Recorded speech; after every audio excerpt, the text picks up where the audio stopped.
آج ہمارے پاس تجزیے کے لیے ایک ایسی کہانی ہے جو شاید ہم سب نے بچپن میں کہیں نہ کہیں سنی ہوگی۔ شیر اور چوہے کی کہانی۔ بظاہر تو یہ چند سطروں کی ایک سیدھی سادی سی حکایت لگتی ہے، لیکن ہمارا کام یہی ہے کہ سادہ چیزوں میں چھپی گہرائی کو تلاش کریں۔ اور اکثر ہوتا بھی یہی ہے کہ سب سے گہرے سبق سب سے آسان کہانیوں میں ہی ملتے ہیں۔ یہ کہانیاں اسی لیے تو نسل در نسل زندہ رہتی ہیں، کیونکہ ان کی سادگی کے پیچھے انسانی فطرت کی کوئی بنیادی سچائی چھپی ہوتی ہے۔ بالکل، اور آج ہم اسی سچائی کی کھوج لگائیں گے۔ ہم صرف یہ نہیں دیکھیں گے کہ کہانی کیا کہتی ہے، بلکہ یہ سمجھنے کی کوشش کریں گے کہ اس کے ہر موڑ میں ہمارے لیے، آج کی دنیا کے لیے کیا سبق پوشیدہ ہے۔ طاقت کیا ہے؟ رحم دلی کمزوری ہے یا اصل طاقت؟ تو چلیں اس کی تہوں میں اترتے ہیں۔ جی، اور ہم اسے صرف ایک اخلاقی کہانی کے طور پر نہیں دیکھیں گے، ہم اسے طاقت کے توازن، سماجی معاہدوں اور غیر متوقع نتائج کے ایک چھوٹے سے ماڈل کے طور پر پرکھیں گے۔ یہ سمجھنے کی کوشش کریں گے کہ کیسے ایک چھوٹا سا واقعہ ایک پورے نظام کو بدل سکتا ہے۔ بہت خوب۔ تو کہانی کا آغاز ہوتا ہے جنگل کا بادشاہ، ایک طاقتور شیر سو رہا ہے اور ایک چھوٹا سا چوہا آ کر اس پر کھیلنے لگتا ہے۔ میں ہمیشہ یہیں پر آ کر رک جاتا ہوں، یہ حرکت ہی کتنی عجیب ہے۔ ایک طرف تو یہ بڑی معصومانہ حرکت لگتی ہے کہ چوہے کو شاید اندازہ ہی نہ ہو کہ یہ کوئی زندہ خطرہ ہے۔ ہاں، یہ ایک ممکنہ زاویہ ہے جسے ہم کہہ سکتے ہیں نادانستہ اشتعال۔ چوہے کا کوئی برا ارادہ نہیں، لیکن اس کی حرکت طاقت کے قائم شدہ اصولوں کو چیلنج کر رہی ہے۔ وہ بادشاہ کے وقار کو نادانستہ طور پر مجروح کر رہا ہے۔ لیکن کیا یہ صرف نادانی تھی یا اس میں کہیں نہ کہیں بے خوفی کا عنصر بھی تھا؟ مجھے تو یہ سراسر بیوقوفی لگتی ہے۔ جنگل میں ایسی حرکت کی سزا تو اکثر موت ہوتی ہے نا؟ آپ کی بات میں وزن ہے۔ جنگل کا پہلا اصول ہی بقا ہے، لیکن اسے ایک اور نظر سے بھی دیکھا جا سکتا ہے۔ کبھی کبھی جو کمزور ہوتے ہیں وہ طاقت کے ڈھانچے کو اتنا مقدس نہیں سمجھتے جتنا طاقتور خود سمجھتا ہے۔ چوہے کے لیے شیر شاید ایک بڑا گرم بالوں والا پہاڑ تھا۔ اچھا۔ اس کے ذہن میں وہ خوف کا تصور شاید ویسا تھا ہی نہیں جیسا دوسرے جانوروں میں ہوتا ہے۔ یہ طاقت کی حدود سے لا علمی بھی ہو سکتی ہے۔ اور پھر وہی ہوتا ہے جس کی توقع تھی۔ شیر جاگ جاتا ہے، غصے سے لال پیلا ہے اور چوہے کو اپنے پنجے میں دبوچ لیتا ہے۔ ماخذ کے الفاظ ہیں "He caught the mouse and was going to kill". یہاں کوئی حیرانی کی بات نہیں، طاقت کا توازن بالکل واضح ہے۔ شیر کا غصہ، اس کا مارنے کا ارادہ، یہ سب فطری لگتا ہے۔ بالکل، یہ جنگل کے قانون کا ایک کلاسک منظر ہے۔ طاقتور اپنی حدود کی خلاف ورزی پر فوراً رد عمل دیتا ہے۔ یہاں شیر کا فیصلہ صرف غصے کا نتیجہ نہیں، بلکہ اپنے اختیار کو دوبارہ قائم کرنے کا ایک طریقہ بھی ہے۔ اچھا، یہ نکتہ بہت دلچسپ ہے۔ یعنی یہ صرف ذاتی بے عزتی کا معاملہ نہیں تھا، یہ ایک سیاسی عمل تھا، اپنی حکمرانی کو برقرار رکھنے کے لیے۔ لیکن پھر کہانی وہ موڑ لیتی ہے جو اسے لازوال بنا دیتا ہے۔ چوہا معافی مانگتا ہے اور شیر اسے جانے دیتا ہے۔ اوکے۔ اب یہ بات مجھے ہضم نہیں ہوتی۔ شیر نے ایسا کیوں کیا؟ کیا یہ خالص رحم دلی تھی؟ یا یہ تکبر کی ایک اور شکل تھی؟ یہ کہنا کہ تم اتنے غیر اہم ہو کہ تمہیں مارنا بھی میری توہین ہے۔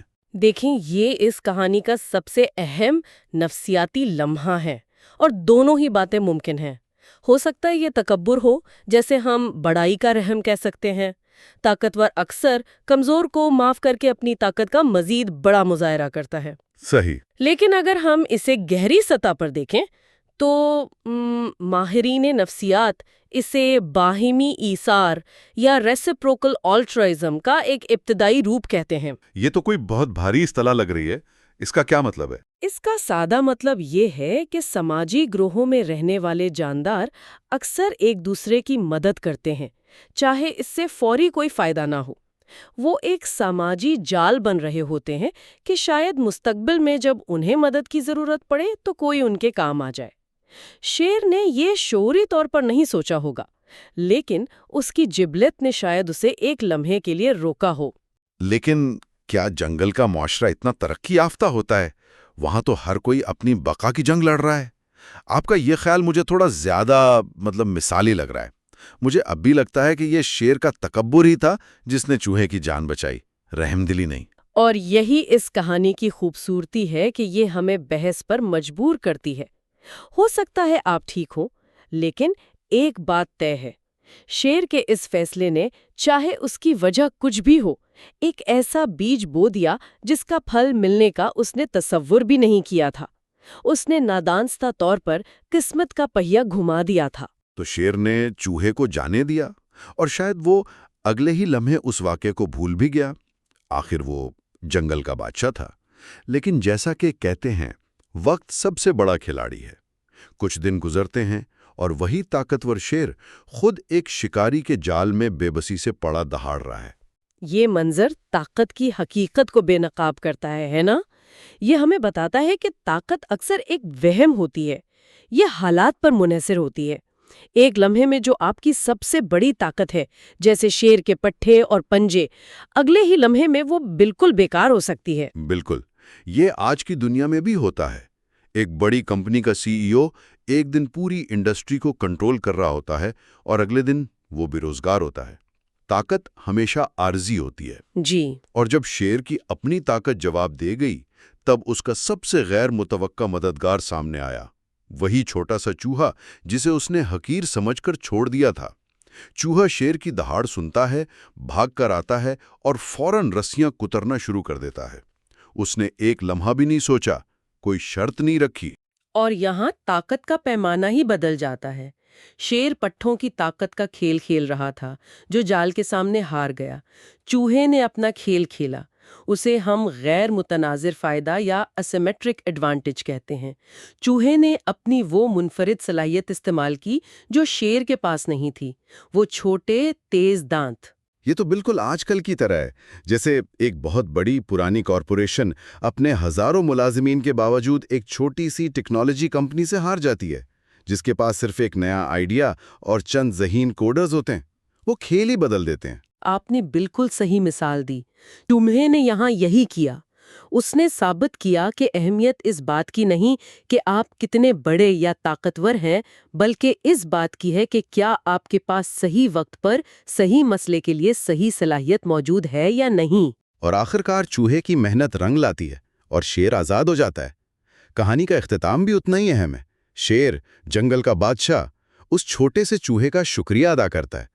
یہ صرف تھینک یو نہیں تھا، یہ ایک بہت بڑی تبدیلی کا اعتراف تھا۔ بالکل، یہ شکریہ ادا کرنے کا عمل طاقت کے پورے ڈھانچے کو الٹ دیتا ہے۔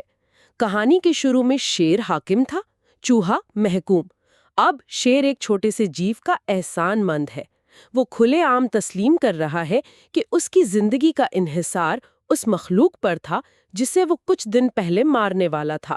لیکن اگر ہم اصل نیت پر واپس آئیں تو شیر کا شکریہ ادا کرنا اس کہانی کے دائرے کو مکمل کرتا ہے۔ اس نے رحم دلی کے بیج کا پھل وصول کر لیا تھا اور اب وہ اس کا اعتراف کر رہا تھا۔ تو اس سب کا کیا مطلب ہے؟ کہانی کا اخلاقی سبق صاف ہے۔ نیکی کے چھوٹے کاموں کا بہت بڑا اجر ملتا ہے۔ لیکن کیا زندگی واقعی اتنی سیدھی ہے؟ کیا ہر نیکی کا بدلہ ملتا ہے؟ ہم تو یہ بھی سنتے ہیں کہ نیکی کر دریا میں ڈال۔ آپ نے ایک بہت اہم سوال اٹھایا ہے۔ یہ کہانی ایک مثالی دنیا پیش کرتی ہے، ایک آئیڈیل۔ یہ ایک گارنٹی نہیں ہے کہ آپ کسی کے ساتھ اچھا کریں گے تو وہ بھی آپ کے ساتھ اچھا کرے گا، بلکہ یہ رحم دلی کی صلاحیت اور اس کے غیر متوقع نتائج کو ظاہر کرتی ہے۔ جب شیر نے چوہے کو جانے دیا تھا تو اس نے یہ کسی فائدے کے لیے نہیں کیا تھا، یہ کوئی سودا نہیں تھا۔ صحیح، یعنی نیکی اپنی ذات میں ایک مکمل عمل ہونی چاہیے، نتیجے کی پرواہ کیے بغیر۔ اگر آپ کسی انعام کی امید میں نیکی کر رہے ہیں تو وہ نیکی نہیں، ایک سرمایہ کاری ہے۔ بالکل، شیر کا عمل خالص تھا، اسی لیے اس کا نتیجہ بھی اتنا ہی غیر معمولی نکلا۔ یہ کہانی ہمیں سکھاتی ہے کہ مہربانی اور رحم دلی کبھی ضائع نہیں ہوتی۔ ہو سکتا ہے ان کا اثر ہمیں براہ راست نہ ملے، لیکن وہ دنیا میں ایک مثبت توانائی پیدا کرتے ہیں جس کے اثرات ایسے طریقوں سے سامنے آ سکتے ہیں جن کا ہم تصور بھی نہیں کر سکتے۔ تو آج کی اس گفتگو کا خلاصہ یہ ہے کہ شیر اور چوہے کی یہ سادہ سی کہانی دراصل طاقت کی نوعیت، رحم کی قدر اور سماجی انحصار کے بارے میں ایک گہرا مکالمہ ہے۔ یہ ہمیں سکھاتی ہے کہ طاقت مستقل نہیں ہوتی اور بعض اوقات سب سے بڑے مسائل کا حل سب سے چھوٹی اور غیر متوقع جگہوں سے آتا ہے۔ بالکل درست۔ یہ باہمی انحصار کی کہانی ہے۔ جنگل کا ماحولیاتی نظام ہو یا انسانی معاشرہ، ہر فرد چاہے وہ کتنا ہی چھوٹا یا بڑا ہو، اس نظام کا ایک اہم حصہ ہے اور سب ایک دوسرے سے جڑے ہوئے ہیں۔ یہ واقعی ایک ایسی کہانی ہے جو وقت اور عمر کی قید سے آزاد ہے۔ اور جاتے جاتے میں سننے والوں کے لیے ایک سوال چھوڑنا چاہوں گی۔ کہانی اس اطمینان بخش نتیجے پر ختم ہوتی ہے کہ شیر کی نیکی کا اسے اجر ملا، لیکن ایک لمحے کے لیے سوچئے، اگر شیر اس جال میں کبھی نہ پھنستا، اگر اسے کبھی اس چھوٹے سے چوہے کی مدد کی ضرورت نہ پڑتی۔ یہ تو سوچنے والی بات ہے۔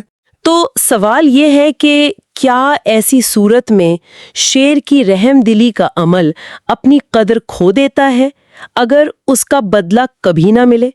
کیا کسی عمل کی اچھائی کا انحصار اس کے نتیجے پر ہوتا ہے